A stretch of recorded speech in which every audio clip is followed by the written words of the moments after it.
Alright there guys, and welcome back to the Dragon Ball Super review. I wasn't actually planning on releasing one this week, as I was going to release my video on my thoughts for The Last of Us Part 2 this weekend. However, I remembered, oh yeah, I don't have a regular video to upload on Wednesday, do I?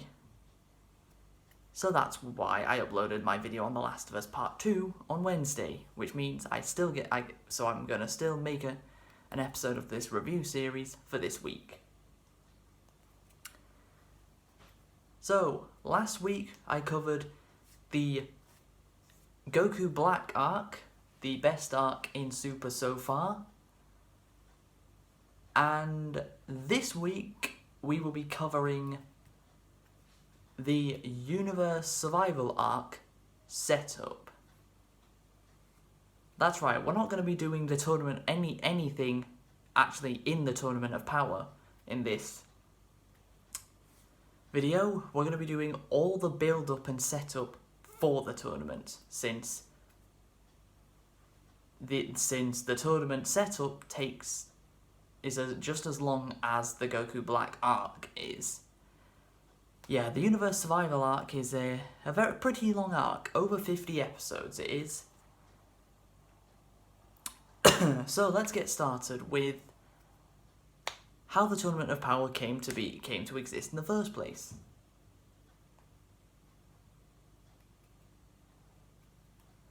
So, one day Goku remembers. Oh hell yeah, Xeno actually, I remember now, Xeno said he'd like to do a tournament with all the universes participating. And he was training with Beerus and Whis at the time. Travels to Xeno's home. But now we have two Xenos. The one that yeeted Future Trunks' universe from the future, and the present timeline Xeno that we've known since the Universe 6 arc. Goku talks about the tournament about this proposed tournament. The Xenos, of course, willingly agree, because Goku isn't scared of the Xenos because he has never had a scary interaction with them, unlike Beerus, who's had many scary interactions with him and is terrified of Xeno, as are all the other gods of destruction.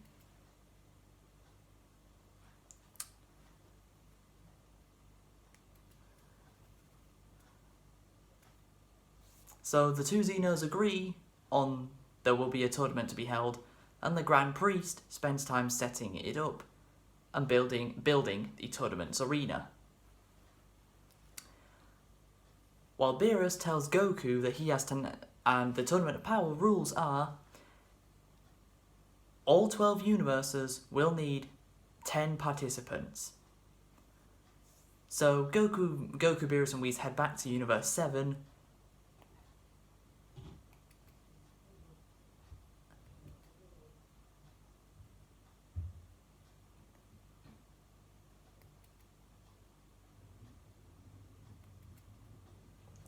and tells Goku he has to go and find and recruit the members himself.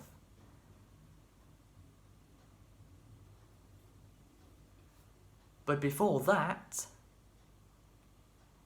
the Xenos want a preliminary kind of tournament between the two universes with the lowest mortal level, which are our universe, Universe 7,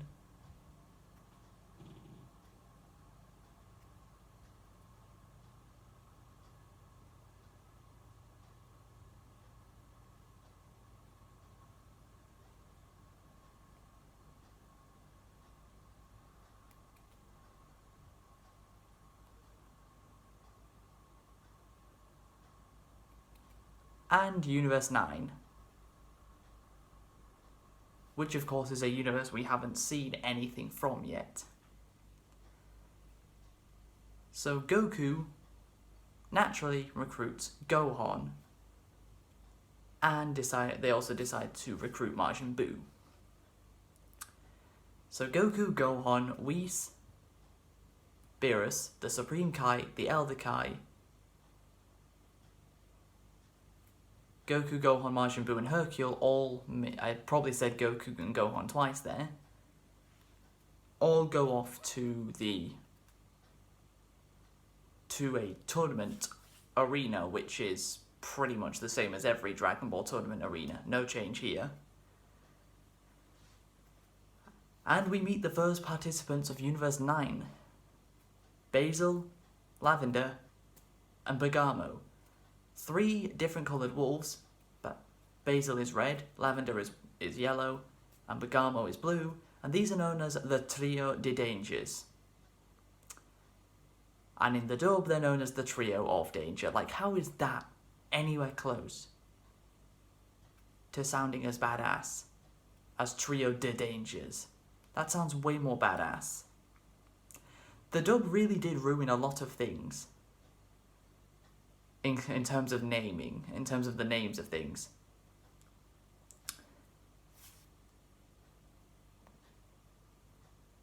So, we start off with Majin Buu versus Basil. And Basil actually uses his feet as his main way of attacking, not his hands. So the fight starts out with Majin Buu thinking this is just a fun little game and doesn't take it seriously, so he gets kicked around the whole tournament arena by Basil. It's only when a wayward Ki Blast grazes Hercule's left shoulder that Majin Buu finally starts taking this seriously. And then he, due to being so stretchy, is able to pull off all sorts of badass moves and beat the ever-living crap out of Basil and take the W. So, Majin Buu wins, which means Universe 7 have 1 win and Universe 9 have 1 loss. Next, we have Gohan versus Lavender. And if you didn't know, one of the very first videos on my channel, back when I created it as Lord Coolest, back in February of 2017, I actually made a video over some Xenoverse 2 gameplay of this, talking about this very fight. The video is called Gohan vs Lavender DBS Discussion. So yeah, I've already made a video talk on this very fight on my channel before. So I'll briefly talk. I'll give a brief summary of how this fight goes. So Lavender has the ability to use poison. So he blows poison onto both of his hands and then blows it at Gohan. It poisons Gohan and makes him unable to see. So his eyes are closed and they're purple. So then there was a big meme going around that Gohan is wearing eyeshadow, which was funny at the time when it was happening.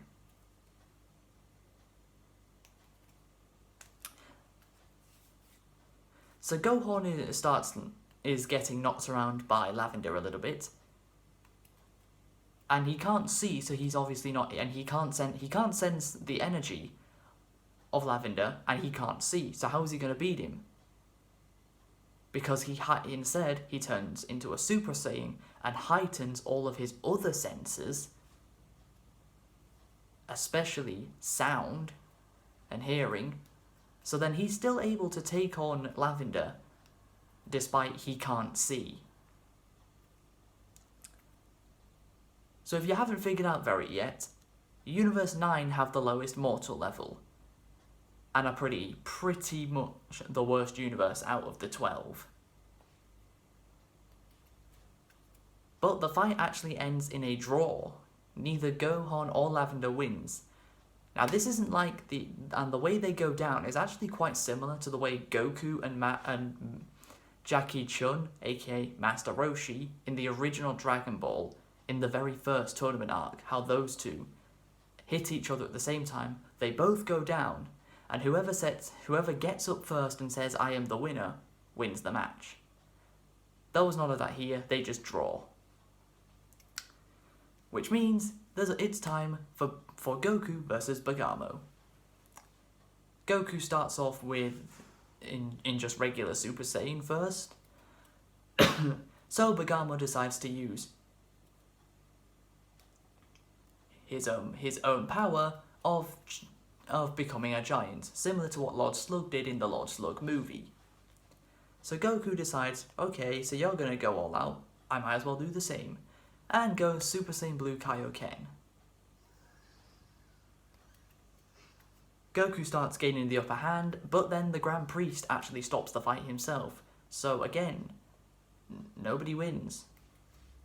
But if the fight was going to end, Goku would have won.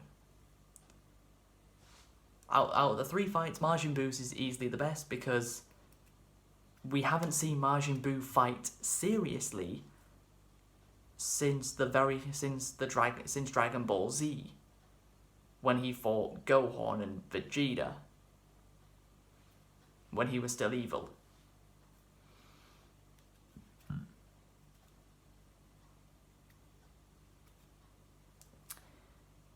But before they head back to their respective universes, bearing in mind all the angels, gods of destruction, and supreme Kais of the other universes are present at this tournament, at these preliminary rounds, so they get a bit of inside information on what Universe 7 and Universe 9 are like. Which, if you think about it, is a little bit unfair, isn't it? But can you blame all of them for hating Goku when he put the multiverse in danger? Just because he wants to fight. Just because he wants to fight stronger people. Although what I don't get is, if any other anime did that very same thing, right, with what Goku did, they'd be saying how ambitious it is. But because Goku's the one saying it, it gets criticised. And that happens to be a running theme nowadays in anime. If Goku does something, it gets criticised. But if any other anime character in any other anime does exactly the same thing, they get praised for it. What did Goku ever do to you? So just before the preliminary rounds are going to be completely finished, the Supreme Kai of Universe 11, who is very intentionally named Kai. This is the Supreme Kai. Kai. Yeah, it doesn't sound right, does it? But that's what his name is. He convinces the Grand Priest and the Xenos to let his bodyguard Toppo fight Goku. Now, Toppo is the second strongest member of Universe 11. Who, spoiler alert, out of the universes that actually participate, have the highest mortal level. What are mortal levels? They're basically a combination of how strong the people in the universe are and how well the gods of destruction and supreme Kais do their job. Universe 7 are a really low mortal level because how much Beerus sleeps instead of destroys things. That's pretty much why. Pretty much. And Universe 9 is even worse. But yeah, Universe 11 is at the very top of that. So Goku starts taking on Toppo, who has the word justice before all of his attacks, the same way Recoome had pretty much his name in front of all of his attacks.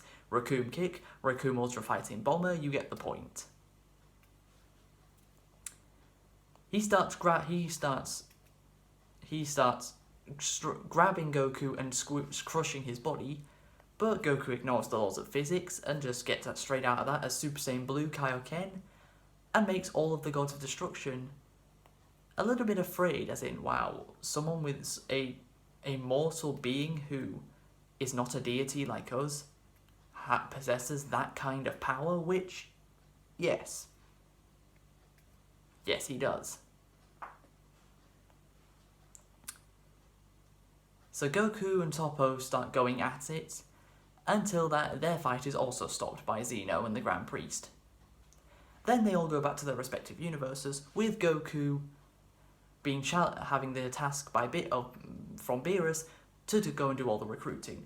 So Goku, Gohan, and Majin Buu are definitely candidates, are definitely already in. So that's 3, but we need 7 more people to participate for Universe 7. So where does Goku? Who's the first person Goku goes to look for first? Vegeta? Of course it's Vegeta. Because why would it not be Vegeta? He's the second strongest character in the... He's the second strongest character in the show who's not a deity after Goku.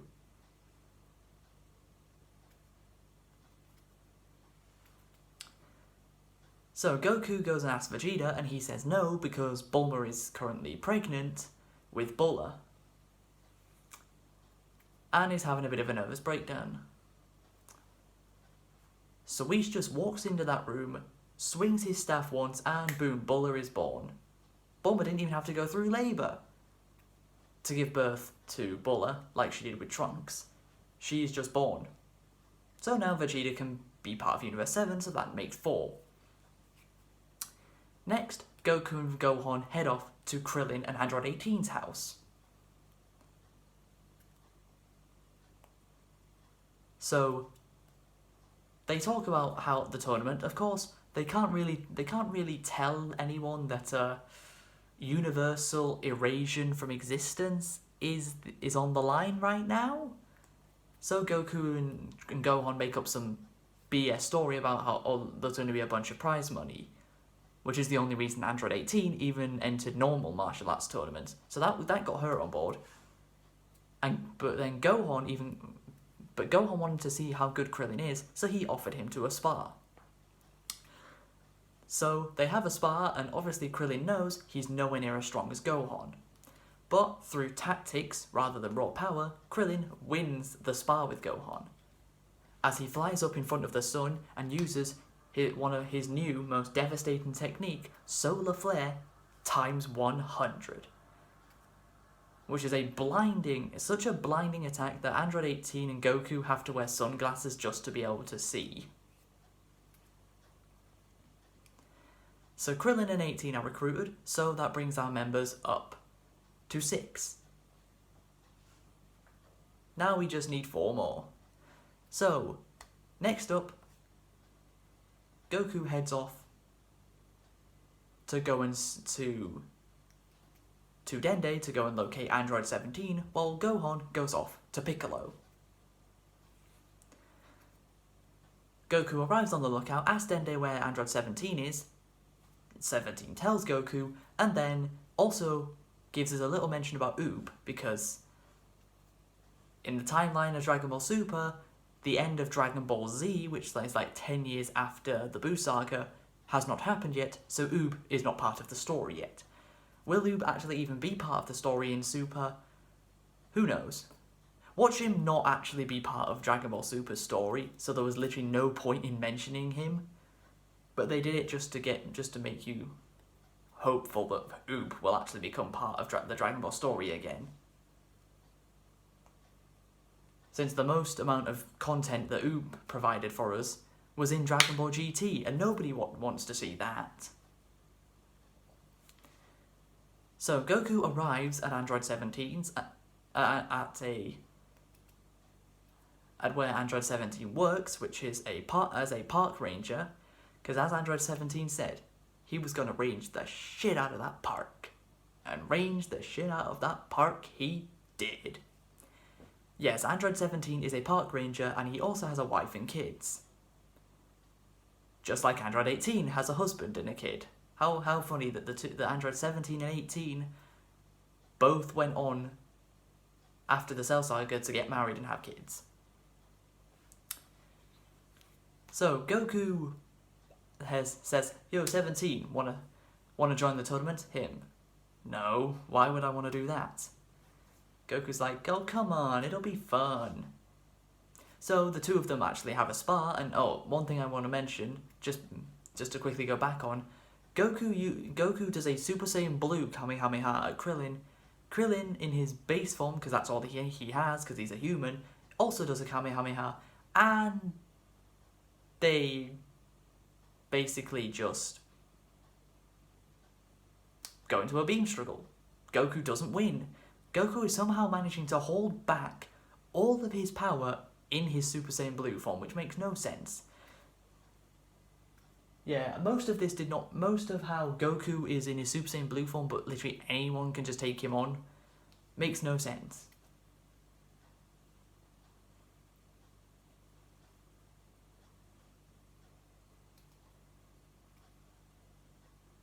so it's pretty stupid.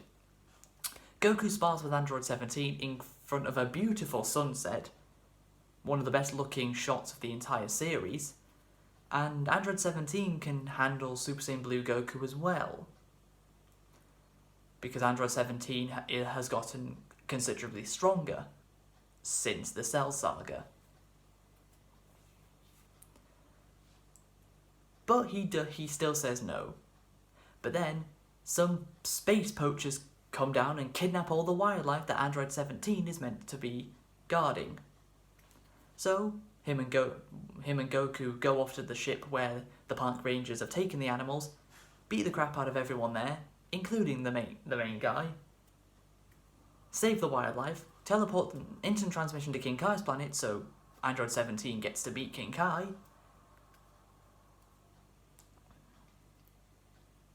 and then, because the guy threatened Goku and 17 with a self-destruct bomb that wasn't actually a bomb. So then Android 17 joins. So now we have 7 members. Just 3 more to go. Next up, Gohan recruits Piccolo.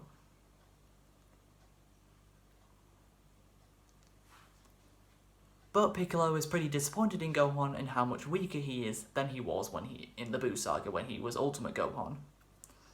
So Gohan and Piccolo have a bit of a sparring session, and Gohan manages to reawaken his ultimate form in just 1 day of training, which basically invalidates the entire form. If he can get it back that easily. But yeah, that's what happens.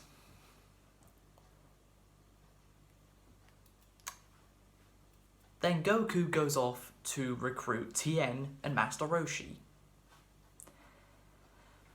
Yes, Tien is actually going to be getting used again, since is going to be getting used for the first time since the Resurrection F arc, along with Master Roshi.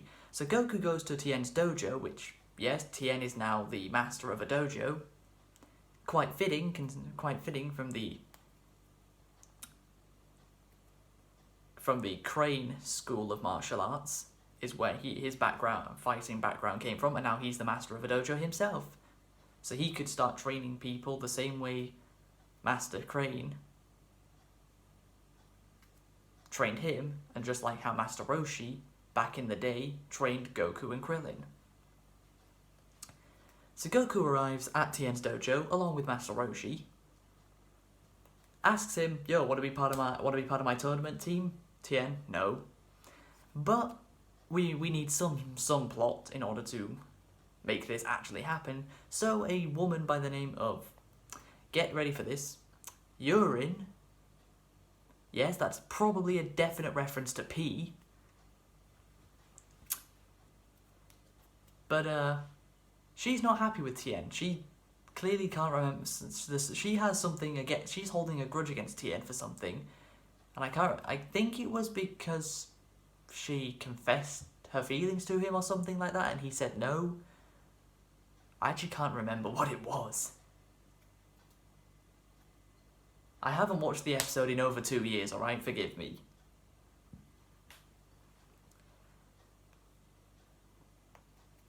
But then Urine decides to go a bit crazy and opens up a cursed scroll that turns Master Roshi against Goku and Tien, so they have to not take him down along with all the other fighters in the dojo. Goku and Tien get through that with relative ease, and then Goku recruits Tien and Master Roshi.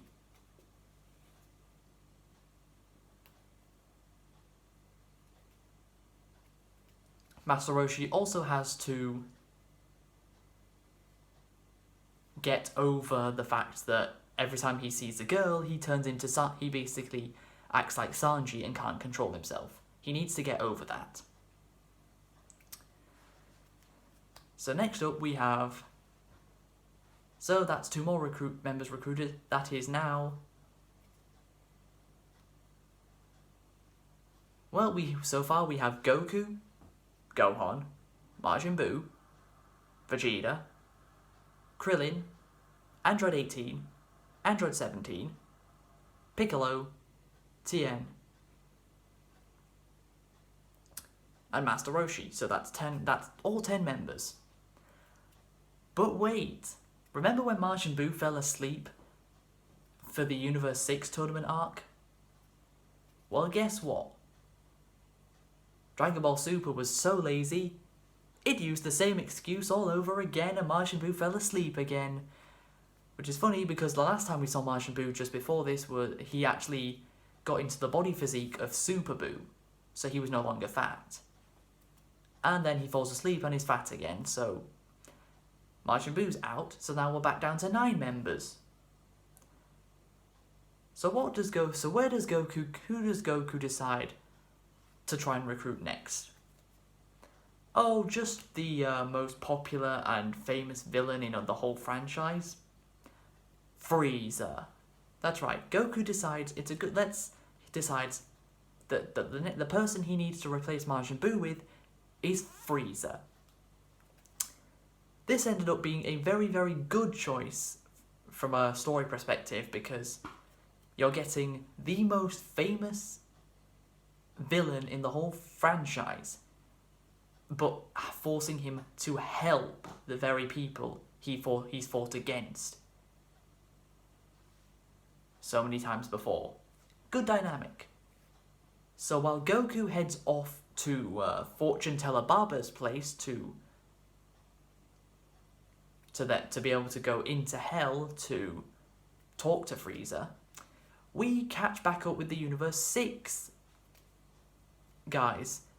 Frost is distraught after his reputation got ruined after Vados exposed the kind of person Frost really is in the tournament of the Universe 6 arc, where she of course exposed that all the wars that Frost has ended, he was also the one that started them, and he's actually a very evil guy, just like Frieza. Because it doesn't matter what universe you're in. If you're Frieza, you're evil. It doesn't matter what universe you're part of. Hit goes to recruit him and says, if you don't, it's either get recruited or die. Because Hit is considerably stronger than Frost, isn't he? So that doesn't take long. So Frost is recruited for Universe 6. Hit, of course, is part of it, along with Bergamo and Mineta. Mineta, God, get him away from Dragon Ball, please no. That's My Hero Academia stuff. Magetta and Kaba. So the 5 members of Universe 6's team from the Universe 6 tournament arc are also present in this one. And Kaba shows us some brand new Saiyans, Caulifla and Kale. The very first canon female Saiyans, really, that are not part of Bardock's story. So no Celeber, get that out of here. We've got Kale and Caulifla. Yep, Kale, it's a vegetable. Caulifla, cauliflower, another vegetable. You get the joke. You get where they're going with this. The whole naming Saiyans after vegetables trope continues. Next we have, so Kaba turns into a Super Saiyan, which Kale and Caulifla had never heard of before, because for some reason Universe 6 don't know what Super Saiyans are, but yet Universe 7 have been using the Super Saiyan form for quite a long time now. So we have Kaba saying that turn into a Super Saiyan, you get this tingly feeling in your back. So Caulifla tries to get this tingly feeling in her back and succeeds almost instantly and turns into the first ever female Super Saiyan. I don't like this, and I'm pretty sure nobody who likes Dragon Ball likes this choice. Turning into a Super Saiyan is a tingly feeling in the back. No. Just no, because that literally invalidates what Goku, Gohan, and Vegeta went through for their Super Saiyan transformations. Goku had to witness the death of his best friend in front of his eyes in order to be pushed over the edge to be a Super Saiyan. Vegeta, pretty much went mentally insane trying to become a Super Saiyan, and that pushed him over the edge to finally achieve it. And Gohan, well, for him it happened twice. The first time in the hyperbolic time chamber, put under very vigorous training from Goku, which is how he became a Super Saiyan for the first time. Then, of course, we have the Super Saiyan 2 transformation, where he watches Android 16's head get crushed by Cell right in front of him. So this literally invalidates the Super Saiyan transformation by simply a tingly feeling in the back. That's what the original Super Saiyan transformation has been reduced to. Like, that's just no.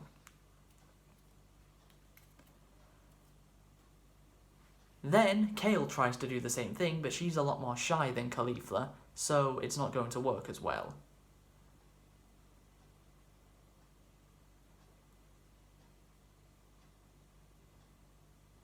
It's not going to work as well as it has done before.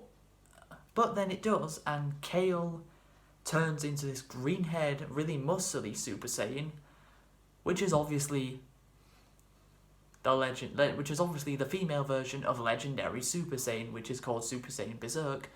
And yes, she looks just like Broly when she's doing this. Again, Kale probably only existed to promote the Broly movie that was released 9 months later after Super finished. But she can't keep that form for long and then loses it. So while Goku is away on his way to recruit Frieza, Gohan tells everyone what's really going on, since Goku refused to. And they all feel a little bit betrayed by Goku. Then Goku heads off to Fortune Teller Barber's, as I said, to go and recruit Frieza. He goes into Hell, which Frieza's idea of Hell doesn't really look like Hell to us, but to him that's what Hell is. And pretty great character interactions between Goku and Frieza here. This is Goku being his very, very best. Goku says, "So Frieza, wanna fight in this tournament with us?" And Frieza says, "If we win, okay, fine. But if we win, you will use the Super Dragon Balls, which is the prize, along with not being erased by Xeno, for winning the tournament.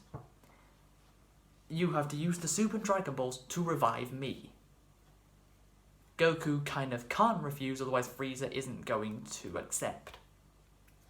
Meanwhile, the Universe 9 God of Destruction and the Universe 4 God of Destruction are conspiring a plan on how to get Frieza to join one of their universe's team, instead of Universe 7, which is where he's from.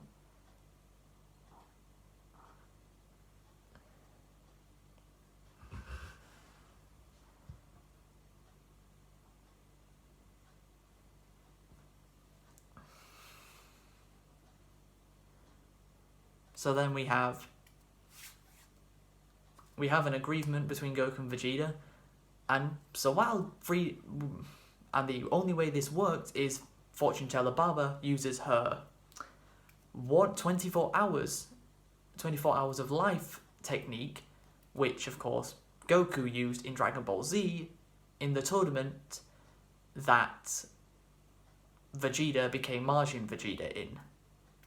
It's where Goku was allowed to be revived for 24 hours. Same thing here with Frieza. So while Goku is waiting for Frieza to arrive, he starts doing some sparring by himself.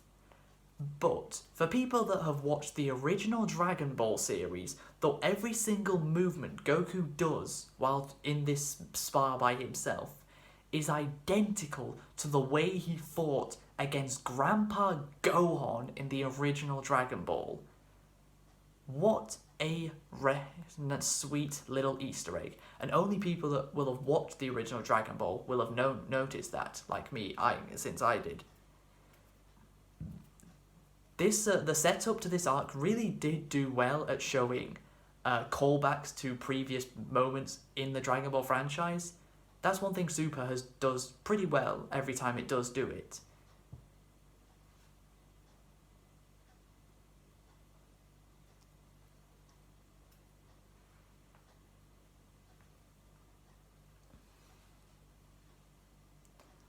And Frieza finally arrives, and the very first thing he does when he arrives back on Earth is punch Goku in the stomach. But then Goku does exactly the same thing, as if to say, I'm the one that has the authority here, Frieza, not you. But then a bunch of assassins sent by Universes 9 and 4 come to try and kidnap Frieza. Frieza hasn't had a workout in a little while, so he straight away goes into his golden form and looks even more spectacular than he did in Resurrection F. Although saying that, in the arc, he didn't look very spectacular since the animation was still pretty wank.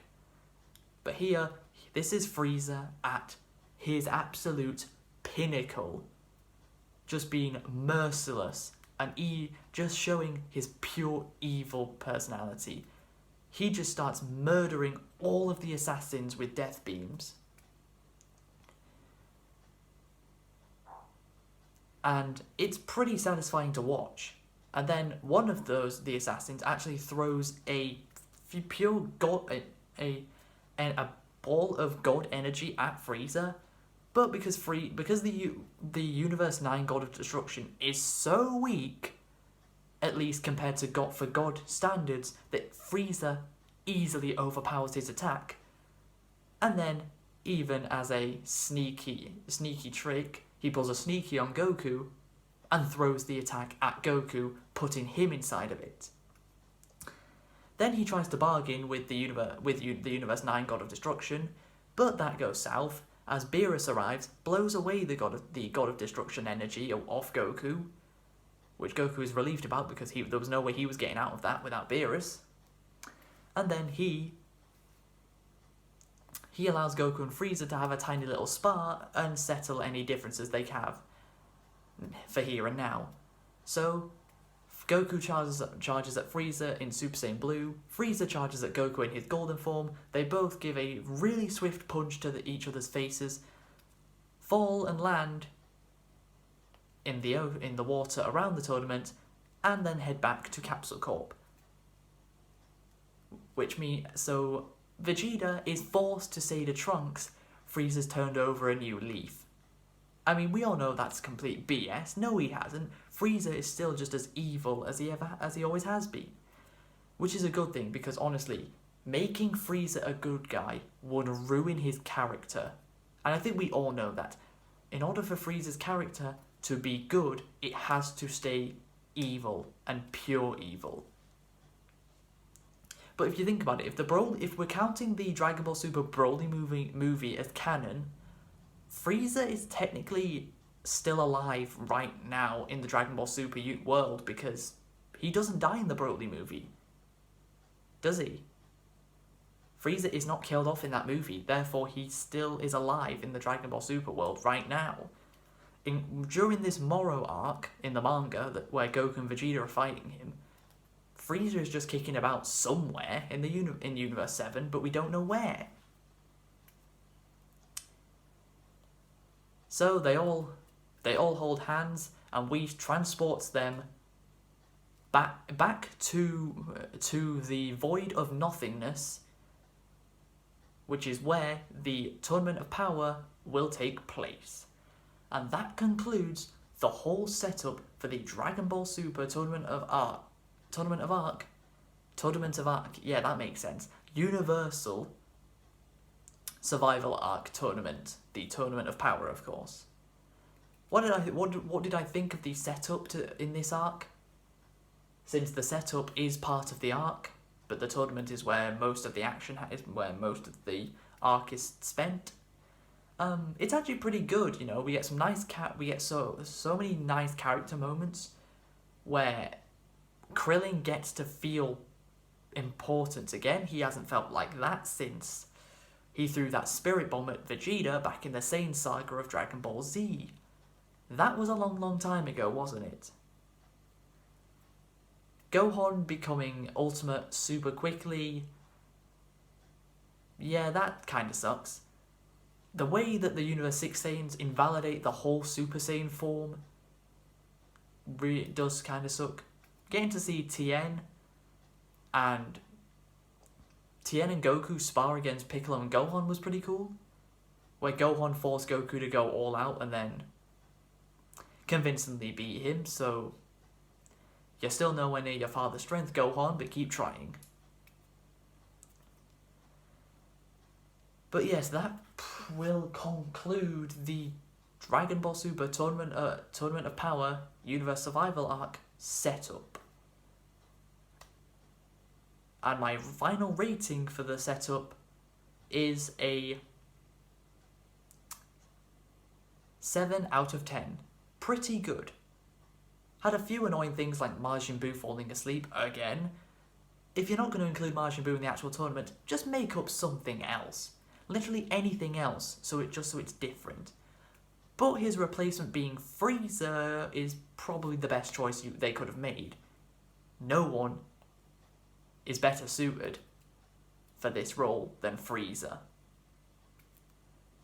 And that will conclude my Dragon Ball Super Universe Survival Arc setup video. Hope you guys have enjoyed this video. It's actually been, well, shorter than the Goku Black arc, but this was always going to happen because I was going to be able to. These are all way easier things to explain because they all happen in a specific order, and they're not all thrown around like in the Goku Black arc, where now we're in the future, now we're back in the present, to the future again, to the present again, to the future again. Make up your mind.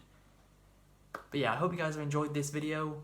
If you have, please be sure to leave a like, subscribe if you're new to the channel, follow me on my social medias, and I will see you next week for the Dragon Ball Super Universal Survival Arc Tournament of Power first half. But until then, catch you later.